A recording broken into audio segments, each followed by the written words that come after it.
Photograph of a man said to be known as Romario, who was reportedly fatally shot by unknown assailants sometime last night along Princess Street. A St. Catherine-based policeman remains hospitalized after he was hit from a motorcycle while pursuing a gunman who fled, leaving a loaded revolver behind on Tuesday.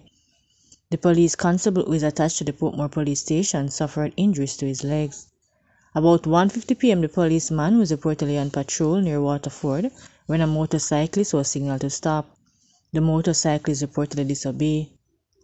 However, he reportedly dropped a bag in his possession, and when it was retrieved, the revolver was found.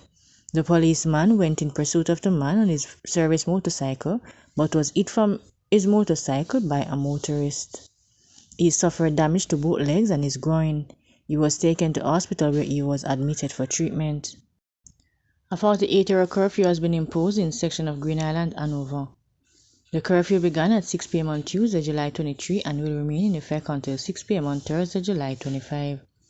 The boundaries of the curfew are north at Orange Bay Square along Highway to the small bridge beside Lobster Smokehouse, east along an imaginary line from the small bridge beside Lobster Smokehouse to Marchtown Square, south from Marchtown Road along an imaginary line through Dam Road District to the entrance of Dam Road, west from the entrance to Dam Road District along the main road to Orange Bay Square. During the hours of the curfew, all persons within its boundaries are required to remain within their premises unless otherwise authorized by the ground commander.